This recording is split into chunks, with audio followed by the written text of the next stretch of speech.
আসসালামু আলাইকুম ওয়ারাহমাতুল্লাহ। কোরআনের পাখি চ্যানেলের পক্ষ থেকে আপনাদের সবাইকে জানাচ্ছি আন্তরিক মুবারকবাদ। আমরা মানুষ, আমরা চলতে ফিরতে উঠতে বসতে প্রতিনিয়ত অসংখ্য ভুল করি, গুনাহে লিপ্ত হই। শয়তানের প্ররোচনায় আমাদের পাপের খাতা ভারী হতে থাকে। কিন্তু আমাদের রব আল্লাহ তাআলা, তিনি তো গফুরুর রাহিম, তিনি পরম দয়ালু, তিনি ক্ষমা করতে ভালোবাসেন। তাই তিনি আমাদের জন্য রেখেছেন ক্ষমার বিশেষ বিশেষ দিন। আর সেই বিশেষ দিনগুলোর মধ্যে শ্রেষ্ঠ দিন হল পবিত্র জুমার দিন। এই দিনটিকে বলা হয় সৈয়দুল আইয়াম বা সকল দিনের সর্দার। এই দিনটি আমাদের জন্য সাপ্তাহিক ঈদের দিন। এই দিনকে আল্লাহ তাআলা মুসলিম উম্মাহকে বিশেষভাবে দান করেছেন। আর এই দিনের সবচেয়ে বড় উপহার হল, এই দিনে এমন কিছু আমল রয়েছে যা এক জুমা থেকে আরেক জুমা পর্যন্ত আমাদের করা সগীরা গুনাহ বা ছোট ছোট পাপগুলোকে মুছে দেয়। সুবহানাল্লাহ! একবার চিন্তা করে দেখুন, কি বিশাল এক সুযোগ। আজকের এই ভিডিওতে আমরা বিস্তারিত আলোচনা করব পবিত্র জুমার দিনে এবং জুমার নামাজের আগে ও পরে আমাদের করণীয় সেই সব মূল্যবান আমলগুলো কি কি, যা আমাদের পাপ মোচনের ওসিলা হতে পারে। যে আমলগুলো পালনের মাধ্যমে আমরা আল্লাহর নৈকট্য লাভ করতে পারি এবং আমাদের আমল নামাকে গুনাহমুক্ত রাখতে পারি। তাই অনুরোধ করব আজকের এই গুরুত্বপূর্ণ আলোচনাটি শেষ পর্যন্ত মনোযোগ দিয়ে শোনার জন্য। কে জানে, হয়তো এই আমলগুলোর কোনো একটি আপনার আমার নাজাতের ওসিলা হয়ে যেতে পারে। প্রিয় ভাইয়েরা, জুমার দিনের প্রস্তুতি কিন্তু জুমার নামাজের ঠিক আগ মুহূর্তে শুরু হয় না। এর প্রস্তুতি শুরু হয় সকাল থেকেই, এমনকি বৃহস্পতিবার রাত থেকেও। জুমার দিনের অন্যতম প্রধান এবং গুরুত্বপূর্ণ সুন্নত হল গোসল করা। এটা শুধু সাধারণ গোসল নয়, বরং এই গোসলকে রাসূলুল্লাহ সাল্লাল্লাহু আলাইহি ওয়াসাল্লাম বিশেষভাবে গুরুত্ব দিয়েছেন। হাদিস শরীফে এসেছে, রাসূল সাল্লাল্লাহু আলাইহি ওয়াসাল্লাম বলেছেন, যে ব্যক্তি জুমার দিন গোসল করল অতঃপর প্রথম ওয়াক্তে মসজিদে গেল। সাহিহ বুখারী। অন্য হাদিসে এই গোসলকে এতটাই গুরুত্ব দেওয়া হয়েছে যে কোনো কোনো আলেম একে ওয়াজিবের কাছাকাছি বলেছেন। এই গোসলের উদ্দেশ্য শুধু শরীর পরিষ্কার করা নয়, এর উদ্দেশ্য হল নিজেকে পবিত্র করা, আল্লাহর দরবারে হাজিরা দেওয়ার জন্য মানসিকভাবে প্রস্তুত হওয়া। যখন আপনি এই নিয়তে গোসল করবেন যে আমি আমার রবের ডাকে সাড়া দিয়ে সপ্তাহের শ্রেষ্ঠ দিনে তার ঘরে যাচ্ছি, তখন এই গোসলই আপনার ইবাদতে পরিণত হবে। এই গোসলের প্রতিটি ফোঁটা পানি আপনার ছোট ছোট গুনাহগুলো ধুয়ে নিয়ে যাবে।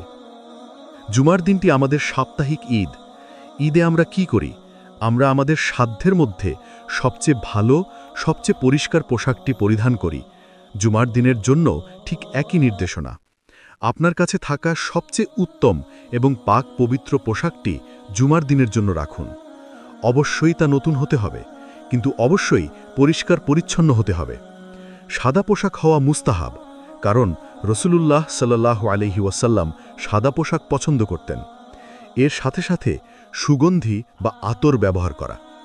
রাসূলুল্লাহ সাল্লাল্লাহু আলাইহি ওয়াসাল্লাম সুগন্ধি খুব পছন্দ করতেন। জুমার দিনে আতর বা সুগন্ধি ব্যবহার করা সুন্নত।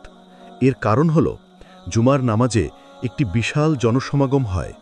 আপনার শরীর বা পোশাক থেকে যেন কোনো দুর্গন্ধ না আসে, যা অন্য মুসল্লিদের কষ্টের কারণ হতে পারে, বরং আপনার সুগন্ধি যেন পরিবেশকে আরও স্নিগ্ধ করে তোলে। এর পাশাপাশি মেসওয়াক করা জুমার দিনের আরেকটি গুরুত্বপূর্ণ সুন্নত। রাসূল সাল্লাল্লাহু আলাইহি ওয়াসাল্লাম বলেছেন, আমার উম্মতের জন্য যদি কষ্টকর মনে না করতাম, তবে প্রত্যেক নামাজের আগে মেসওয়াক করা বাধ্যতামূলক করে দিতাম। জুমার দিনে এর গুরুত্ব আরও বেশি।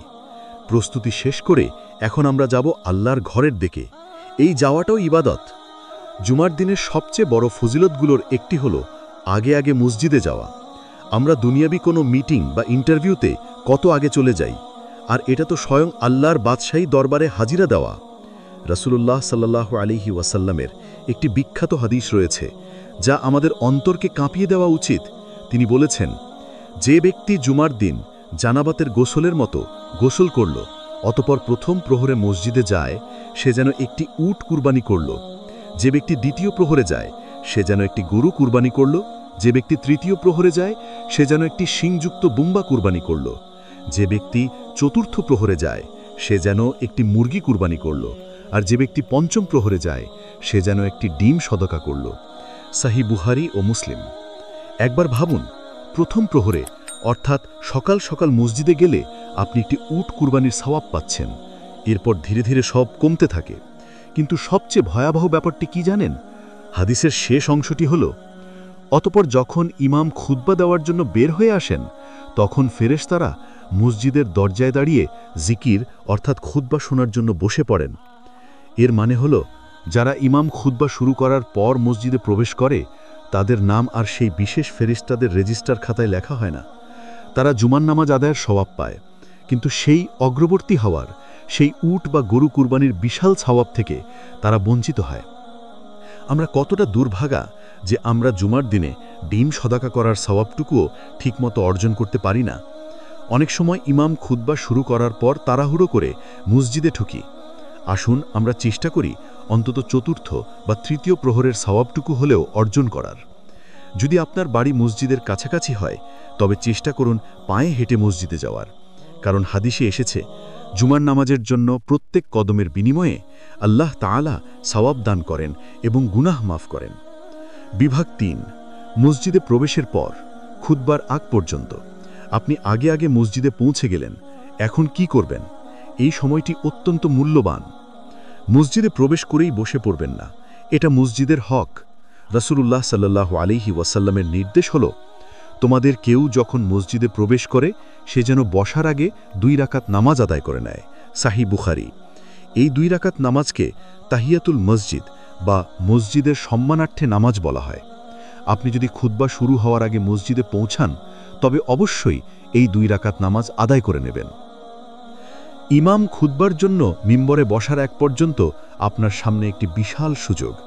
এই সময়টি নফল নামাজ আদায় করার জন্য শ্রেষ্ঠ সময়।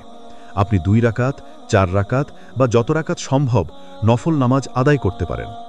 যদি নামাজ পড়তে না চান তবে বসে বসে কোরআন তিলাওয়াত করুন, জিকির করুন, সুবহানাল্লাহ, আলহামদুলিল্লাহ, লা ইলাহা ইল্লাল্লাহ, আল্লাহু আকবার পাঠ করুন।